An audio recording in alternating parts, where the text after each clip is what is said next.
আসসালামু আলাইকুম এভরিওয়ান, সবাই কেমন আছেন? আশা করি ভালো আছেন। হঠাৎ করে প্ল্যান করা যে ট্যুরে যাব।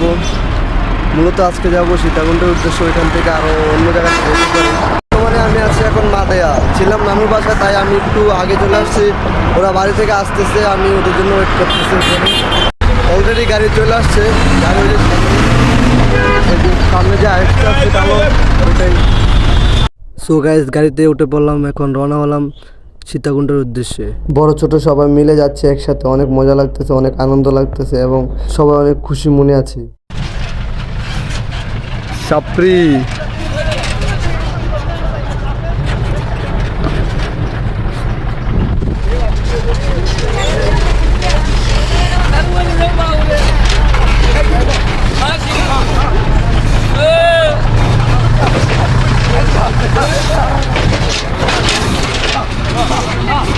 আমরা এখানে মূলত থামছি প্রস্রাব করার জন্য। অনেকে প্রস্রাব করতে গেছে, আমরা দুইজন এদিকে চলে আসছি ট্রেন রুট দেখার জন্য। এই যে এখানে কিছুক্ষণের পরে ট্রেন আসবে, লাইট জ্বলতেছে ল্যাম্পপোস্টের ভিতরে, এই যে লাইট জ্বলতেছে। তো আমরা দুজন এদিকে আসছি, মনে হয় ট্রেন দেখা হবে না। আর কিছু ছাত্রী পোলাপানের সাথে দেখা হয়ে গেল কিছুক্ষণ আগে, আপনারা দেখলেন। ওরা চলে আসছে, আমরা চলে যেতে হবে এখন। সবাই গাড়িতে উঠে গেছে, আমরা বাকি ছিলাম। তাড়াতাড়ি আমাদেরকে বললো আসার জন্য, তাড়াতাড়ি করে চলে আসলাম। এখন আমরা সোজা রওনা দেবো সীতাকুণ্ডের উদ্দেশ্যে। সো গাইস, চলে আসলাম সীতাকুণ্ডে। সবাই বলতেছে যে পর্যটন এলাকা ঢোকার আগে নাস্তা করে নিতে, তাই ভাবলাম এখানে নাস্তা করে নিই। সবাই হোটেলে চলে আসলাম নাস্তা করার জন্য। তো এখানে নাস্তা শেষ করে আমরা রওনা হবো পর্যটন এলাকার দিকে। আর এখানে কাকাকে বলতেছি যে পেট ভরে খাবেন, একদম পেট ফুলে। ওইখানে আরেক কাকা দাঁড়িয়ে ছিল, ওনাকেও বলছি একই কথা। অনেকক্ষণ ওয়েট করার পর নাস্তা আসলো, কারণ আমরা অনেক লোক বেশি ছিলাম, তো এই জন্য নাস্তা আসতে দেরি হয়েছে। আর আমরা সবার নাস্তা দিতে হবে, তো এই জন্য। তাও অনেকে পাইনি, আমরা বসে আছি নাস্তার জন্য, আমারটাও পাইনি। সকালের নাস্তা শেষ করে আমরা রওনা হলাম ঝর্ণার উদ্দেশ্যে। আর যেতে যেতে দেখতেছি পাহাড়ের সৌন্দর্য, অপরূপ সৌন্দর্য। আহা কি সুন্দর! সবাই প্রকৃতির সৌন্দর্যের ভিতরে হারাই যাচ্ছে আমরা। এত অপূর্ব সৌন্দর্য, আল্লাহর কি সৃষ্টি! অনেকখানি আসার পর এখানে লোকজন বলতেছে যে সামনে আর গাড়ি যাবে না, তাই আমাদেরকে ড্রাইভার নামাই দিল এখানে। ওই জন্য আমরা সবাই এখানে নেমে পড়লাম, ঝর্ণার উদ্দেশ্যে রওনা হলাম এবং ড্রাইভারকে পাঠিয়ে দিলাম পার্কিংয়ে। ড্রাইভার চলে গেলো পার্কিংয়ে সকালবেলা। তারপরও এখানে রোদের তাপমাত্রা ছিল অনেক গরম, তার মধ্যে এখানে আবার রাস্তাও ভালো না, রাস্তাতে বালু। তার মধ্যেও আমরা অনেক চিল করে হাঁটতেছি সবাই একসাথে, মজা নিচ্ছি। কারণ ঘুরতে আসার মানে মজা করা, চিল করা। চিল না করলে ঘোরার মজাই অন্যরকম হয়ে যায়। সবাই মিলে ঘুরতেছি এবং মজা নিতেছি, ওইটাই অন্যরকম ফিল। সো গাইজ, একটা কথা না বললে নয়, এখানে আসলে আগে আপনার একটা হোটেল নিতে হবে। হোটেলে এসে তারপর এখান থেকে রেডি হয়ে কাপড় চোপড় এখানে রেখে, জুতা রেখে ভিতরে ঢুকতে হবে। আপনার ইচ্ছা, যদি আপনি রাখেন রাখতে পারেন, না রাখলে যদি বলেন যে রাখবো না, আপনার এটা নিয়ে ঘুরবেন, তাহলে ঘুরতে পারেন, এটা আপনাদের ইচ্ছা।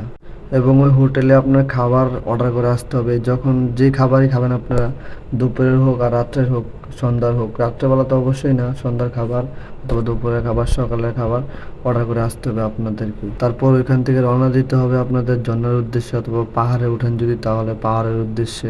অ্যান্ড এখানে কিছু কেনাকাটা করতে হয়, যেমন এই যে হাতের লাঠিগুলো দেখছেন, লাঠি, পায়ের অ্যাংলেট, এগুলো। আর বিশেষ করে পানি নিয়ে নেবেন সাথে করে। মূলত আমরা যাব পাহাড় এবং ঝর্ণা দেখতে, ঠিক আছে?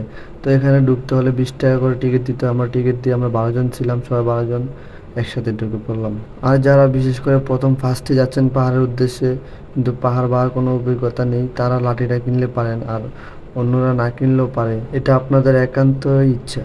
অন্য পর্যটন এলাকা থেকে এটা আমি মনে করি অনেক ভালো, কারণ এখানে এত সিন্ডিকেট নেই বললেই চলে। সো ঘোরার জন্য এটা পারফেক্ট একটি প্লেস। আর এখানে পাহাড়ের সৌন্দর্য দেখে সবাই মুগ্ধ হবেন, কারণ পাহাড়ের অপরূপ সৌন্দর্য, নীলাভূমি। আরেকটা কথা তো বললামই না, এটা হলো আপনার সীতাকুণ্ড খোয়াছড়া ঝর্ণা। সো এখানে আমরা 12 জন থেকে 11 জন ভিতরে ঢুকে গেছি, একজন পাচ্ছি না খুঁজে, যে একজনকে। একজন সেটা আমি, কারণ সবার আগে ঢুকে গেছিলাম, ওই জন্য আমার গণা হয় নাই। এখানে আসার সময় অবশ্যই আপনারা বাইরে থেকে পানি নিয়ে আসবেন এবং নিজের সাথে করে নিয়ে আসবেন পাহাড়ে, কারণ পাহাড়ে উঠতে উঠতে অনেক সময় লাগে এবং অনেক কষ্ট হয়।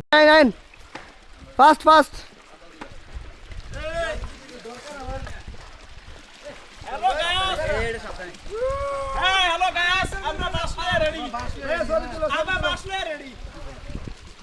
এই জায়গাটা একটু ডেঞ্জারাস ছিল, তাই একটু সবাই সাবধানে উঠতেছিল।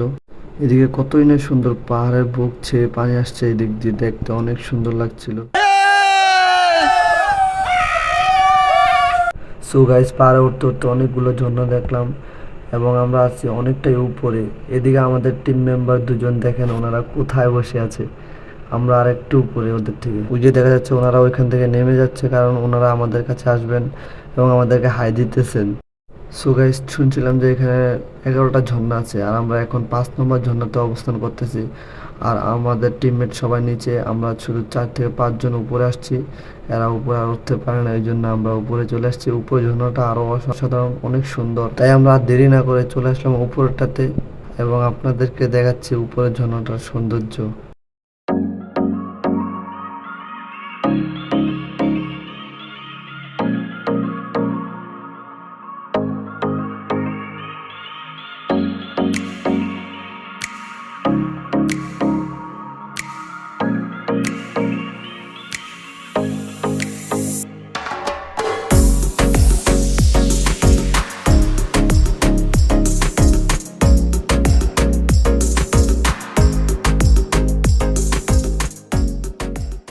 সো গাইজ, ওইখানে অনেক মজা করছি। তারপর আমাদের এখন যাওয়ার পালা।